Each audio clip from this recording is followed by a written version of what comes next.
শ্রী গুরুভ্যো নমঃ হরি ওম। আজকে একটু অন্য বই পড়ব। অন্য মানে দীক্ষার যে বইগুলো পড়ছিলাম সেগুলো বাদ দিয়ে মায়ের কিছু কথা অন্য একটি বই থেকে পড়ব। বইটি হচ্ছে সচিত্র অমৃত বাণী, Ramakrishna mission institute of culture থেকে বইটি প্রিন্ট করা হয়েছে। এখানে ঠাকুরমা স্বামীজির অনেক মূল্যবান বাণী আছে, খুব সুন্দর কথাগুলো এখানে আছে। সামনেই তো মায়ের জন্মতিথি আসছে, তাই সেই বইটি থেকেই মায়ের কথা পাঠ করছি। এখন কদিন মাকে খুব বেশি করে স্মরণ করব, যাতে আমাদের ভয় চলে যায় যে কোনো বিপদ আসতে পারে, এবং সেই বিপদে কিন্তু মা আমাদের পাশে আছেন, এই ভয়টা আমাদের কেটে যায়। চলুন তাহলে পড়া যাক। শ্রী শ্রী মা সারদা দেবীর বাণী, শ্রীরামকৃষ্ণ প্রসঙ্গ। মায়ের কথা বলতে গেলে ঠাকুরের কথা তো আসবেই, কারণ মা আর ঠাকুর কিন্তু অভিন্ন।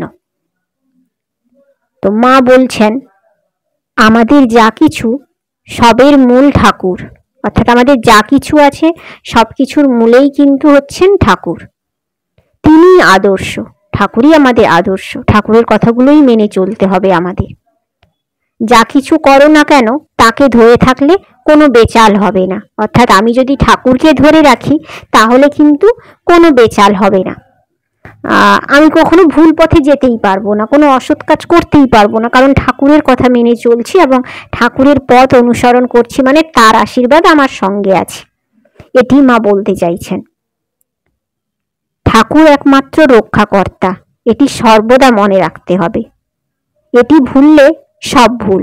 অর্থাৎ ঠাকুরই একমাত্র আমাদেরকে রক্ষা করবেন সমস্ত বিপদ থেকে, সব কিছু থেকে। এটা আমাদের কিন্তু মনে রাখতে হবে। এটা ভুলে গেলে কিন্তু সব ভুল। অর্থাৎ আমি বেপথেই যাব, তাহার মানে বেপথে যাচ্ছিও। তার জন্য কি করতে হবে? ঠাকুরকে মনে রাখতে হবে, তিনি আমাদেরকে রক্ষা করবেন।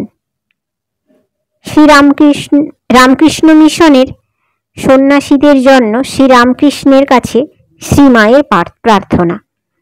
মা প্রার্থনা করছেন রামকৃষ্ণ মিশনের যত সন্ন্যাসী আছেন, সন্ন্যাসীরা, তাদের জন্য মা প্রার্থনা করছেন, আমার প্রার্থনা তোমার নামে যারা বেরুবে তাদের মোটা ভাত কাপড়ের অভাব যেন না হয়।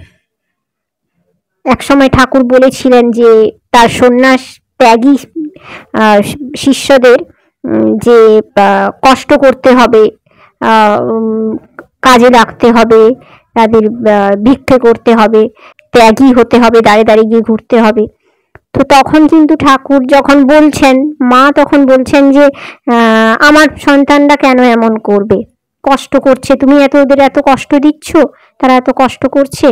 তখন ঠাকুর বলেছিলেন, আরে আমি যখন না থাকবো তখন ওদের ভিক্ষে করে খেতে হবে, খেতেও পাবে না ওরা। তখন মা জানতেন যে ঠাকুর বলেছেন মানে কথাটা সত্যি হবে। তখন মা ঠাকুরের কাছ থেকে শর্ত করে নিয়েছিলেন যে তুমি বলো যেন তাদের এরকমটি না হয়, তুমি কিন্তু বলো, তুমি আমার সন্তানদেরকে এমনভাবে বলছো। তখন ঠাকুর বলেছিলেন, ঠিক আছে বাবা, ঠিক আছে, আমি বলছি তারা যদি আমার নাম নিয়ে বেরোয় তাহলে কিন্তু তাদের কোনো কষ্ট পেতে হবে না। তো মা ওই শর্তটাই করিয়ে নিয়েও ছিলেন যে তোমার নাম করে যারা বেরোবে তাদের মোটা ভাত কাপড়ের অভাব হবে না। ঠাকুর এটাই কিন্তু সায় দিয়েছিলেন। তো সেটাই মা বলছেন, ওরা সব তোমাকে আর তোমার সব ভাব উপদেশ নিয়ে একত্রে থাকবে। অর্থাৎ এখন যেটা আমরা রামকৃষ্ণ মিশনে দেখতে পাই, সমস্ত সন্ন্যাসী মহারাজরা ভীষণ একত্রে, ভীষণ ভালোবেসে আছেন। আর এই সংসার তাপদগ্ধ লোকেরা তাদের কাছে এসে তোমার কথা শুনে শান্তি পাবে। মানে আমাদের মতো সংসারীরা যারা গৃহকর্মে সবসময় তাপদগ্ধ হচ্ছি, সংসারের সমস্ত কাজ, দুঃখ কষ্ট শোক তাপ এইগুলো নিয়ে আমরা পুড়ে মরছি, ঈশ্বর চিন্তা করতেই পারছি না, সময় পাচ্ছি না যে ঈশ্বর চিন্তায় পরম প্রেমময় ভক্তি শান্তি লাভ হয় সেটা পাচ্ছি না। তারা এই রামকৃষ্ণ মিশনের ত্যাগী সন্ন্যাসীদের কাছে এসে ঠাকুরের কথা শুনে শান্তি পাবে, আনন্দ পাবে, ফুর্তি আসবে মনে, সৎ পথ অবলম্বন করবে। মানুষ তো ভগবানকে ভুলেই আছে, অর্থাৎ সংসারে আছি বলে সমস্ত হাজারো কাজের মাঝে ঠাকুরকে ডাকতে খুব একটা সময় পাচ্ছি না। তাই যখন যখন দরকার তিনি নিজে এক একবার এসে সাধন করে পথ দেখিয়ে যান। তাই যখন যখন দরকার হবে তখন সাধন করে, কিভাবে সাধন করে ঈশ্বর লাভ হবে সেই পথ দেখিয়ে যাবেন। অর্থাৎ ভগবান বারবার এসেছেন বিভিন্ন অবতার রূপ নিয়ে, তার কারণ আমাদেরকে মুক্তির স্বাদ দিয়ে যাবেন, মুক্তির পথ বলে যাবেন। এবারে ঠাকুর এসেছিলেন, এবারে যেটা দেখালেন ত্যাগ, অর্থাৎ ঠাকুর এসেছিলেন যেটা দেখাতে এবারে সেটা হচ্ছে ত্যাগ, অর্থাৎ কিভাবে আমরা কামিনী কাঞ্চন ত্যাগ করে ঈশ্বর প্রেমের ভক্তিতে লুব্ধ হব সেটা ঠাকুর আমাদের দেখিয়ে দিয়ে গেছিলেন। ঠাকুর এবার এবার এবার এসেছেন ধনী, নির্ধন, পণ্ডিত, মূর্খ সকলকে উদ্ধার করতে। ঠাকুর কিন্তু সকলকে উদ্ধার করতে এসেছেন। কাদেরকে উদ্ধার করতে এসেছেন? ধনী, যাদের টাকা নেই, নির্ধন, টাকা পয়সা ধন সম্পত্তি নেই, যে খুব পণ্ডিত, যে মূর্খ, সবাইকেই উদ্ধার করবেন উনি। সবাই তার সন্তান, তাই তিনি সবাইকে উদ্ধার করবেন। মলয়ের হাওয়া খুব বইছে, অর্থাৎ মলয় হাওয়া বইলে, মৃদুবন্দ মলয় হাওয়া বইলে যে একটু পাল তুলে দেবে শরণাগত হবে।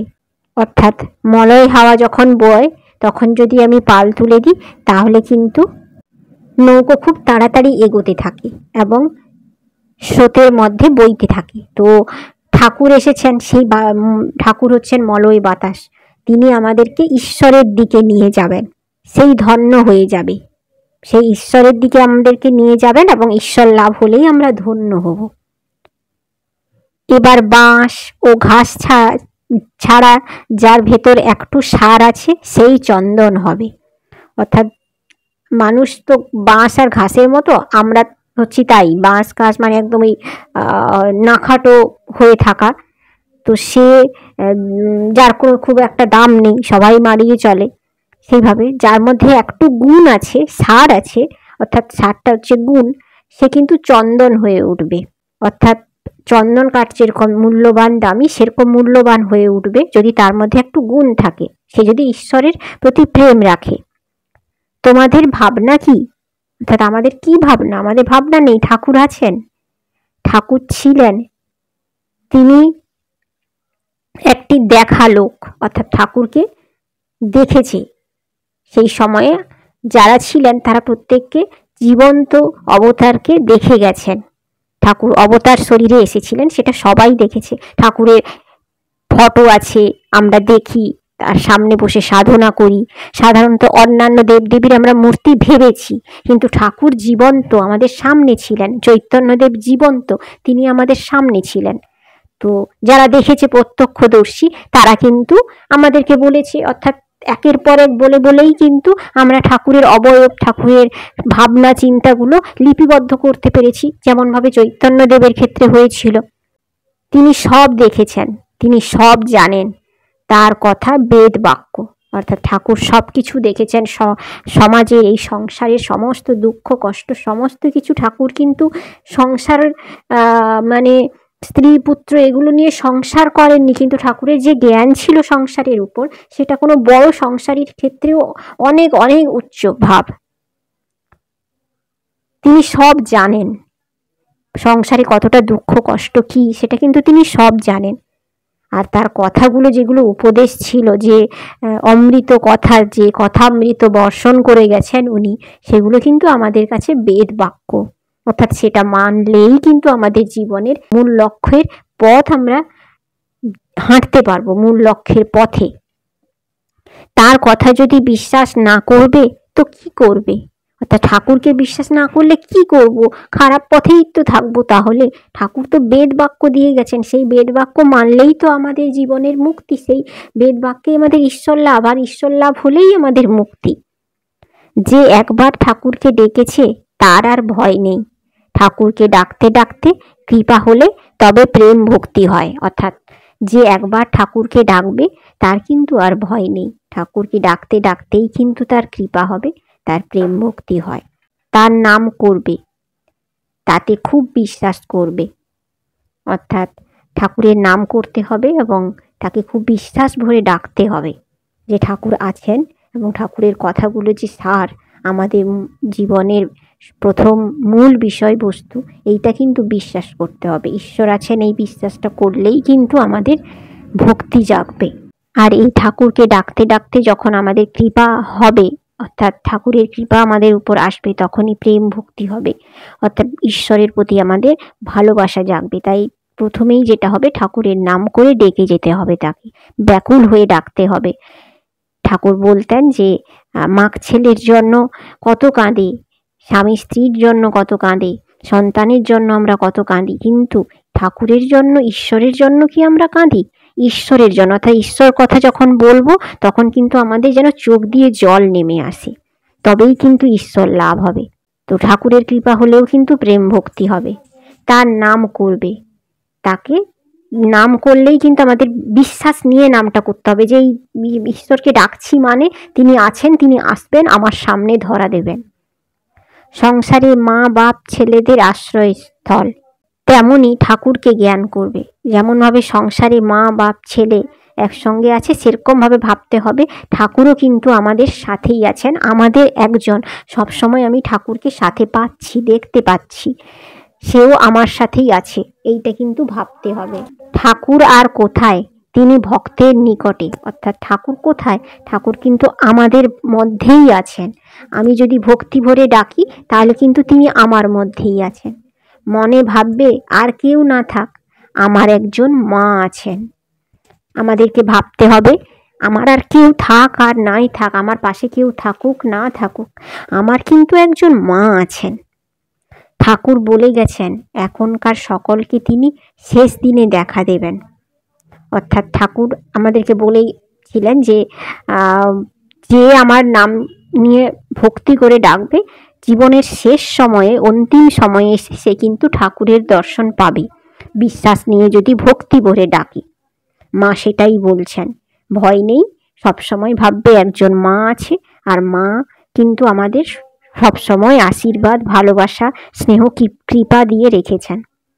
ভয় কি বাবা? সর্বদাই জানবে যে ঠাকুর তোমাদের পেছনে রয়েছেন। অর্থাৎ যে বিপদেই পড়ি না কেন, যাই হোক না কেন, ঠাকুর কিন্তু আমাদের সঙ্গে আছেন, ঠাকুর কিন্তু তার শিষ্যকে ছেড়ে যাচ্ছেন না। আমি রয়েছি, আমি মা থাকতে ভয় কি? অর্থাৎ মা এমন যে সন্তানকে তার নিজের ক্রোড়ে তার বুকে জড়িয়ে রেখেছেন, তার কৃপা ধন্য করে আমাদের মাতা ঠাকুরানী আমাদেরকে জড়িয়ে রেখেছেন।